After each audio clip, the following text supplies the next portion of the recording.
சிவகார்த்திகேயனை பொறுத்தவரை கேது ஆதிக்கம் கொண்ட ஜாதகம். நிச்சயமாக இந்த மாதிரி சப்ஜெக்ட் ஓரியன்டோட ஒரு படம் எடுக்கிறாருன்னா, அமரன் அவருக்கு எவ்வளவு பெரிய வெற்றியை தந்தது. அந்த விளையாட்டை பற்றி ஒரு படம் எடுத்திருப்பார், கிரிக்கெட் விளையாட்டை பற்றி. அந்த படம் ஒரு பொருளாதார ரீதியான ஒரு பெரிய வெற்றி கொடுத்ததா கொடுக்கலையான்னு தெரியல. ஆனால் அற்புதமான விமர்சனங்களை கொண்டு வந்தது. அது சிவகார்த்திகேயனுடைய சொந்த படம். காணோம். அப்போ ஒரு மிகப்பெரிய வெற்றியை அது விமர்சன ரீதியாக அதெல்லாம் ஒரு நல்ல குணம். அப்போ சினிமாவுக்கு நான் ஏதாவது செய்யணும் அப்படின்னு நினைக்கிறார் இல்லையா சிவகார்த்திகேயன், நல்ல படங்களை நல்ல டைரக்டரை உருவாக்கணும் அப்படின்ற ஒரு எண்ணங்கள்லாம் இருக்குல்ல, இதெல்லாம் ஒரு சிறந்த எண்ணம். அப்போ இந்த எண்ணங்கள் அவரை வளர்க்கும்.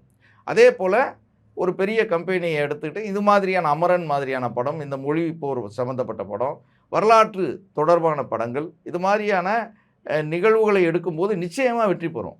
அதில் ஒன்றும் மாற்று கருத்தே கிடையாது. இது ஜோதிட ரீதியாக என்பது மட்டுமல்ல, மக்களை கொண்டு போய் மக்களிடம் போய் ரீச் ஆகும். அப்போ கேது ஆதிக்கம் கொண்ட சிவகார்த்திகேயனுடைய இந்த பராசக்தி திரைப்படம் வெற்றி பெறுவதற்கான வாய்ப்புகள் அதிகம். ஜனநாயகனை விட பராசக்தி வெற்றி ஜனநாயகனை விட பராசக்தி வெற்றி பெறுவதற்கு வாய்ப்புகள் அதிகம் இருக்கிறது இன்றைய காலகட்டத்தில். அப்போ ஜனநாயகன் பெருசாக ஓடாதா, ஃபெயிலியர் ஆகிடுமா?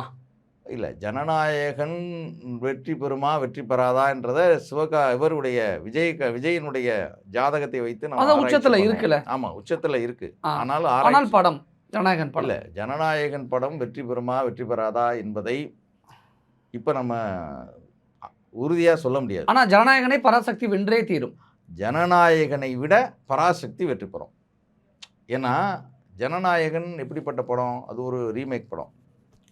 சிவகார்த்திகேயனுடைய இந்த படம் வந்து ஒரு மொழிப்பற்று தொடர்பான படம். அப்போ இங்கே வந்து இன்றைக்கி இருக்கக்கூடிய நிலைமையில் ராகு ஆதிக்கம் கொண்ட படம் வெற்றி பெறுமா, கேது ஆதிக்கம் கொண்ட படமும் வெற்றி பெறுமா என்றால், இன்றைக்கு கேது சூரியனுடைய சிம்மத்தில் இருக்கிறார், ராகு இன்றைக்கு கும்பத்தில் இருக்கிறார். சிவகார்த்திகேயனுடைய ஜாதகத்திலையும் அதே அப்படியே மாறி இருக்கும். ராகு கேது இப்போ மாறி இருக்கும். இன்றைக்கு இருக்கக்கூடிய நிலையில் ராகுவினுடைய ஆதிக்கம் செலவுகளை விரயமாக்கி அதிகப்படுத்தி, செலவு செய்ததை விட வருமானத்தை ஈட்ட முடியாது. ஜனநாயகன் படம் எவ்வளோ செலவு பண்ணியிருக்காங்களோ அந்த அளவுக்கு வருமானத்தை ஈட்ட முடியுமா? நிச்சயமாக ஈட்ட முடியாது. எதை உறுதியாக சொல்ல முடியும்? காரணம் என்னென்னா, விஜயனுடைய ஜாதகத்தை வைத்து இன்றைக்கு ராகு அவருக்கு செலவீனங்களை ஏற்படுத்தக்கூடிய அமைப்பு இன்னைக்கு.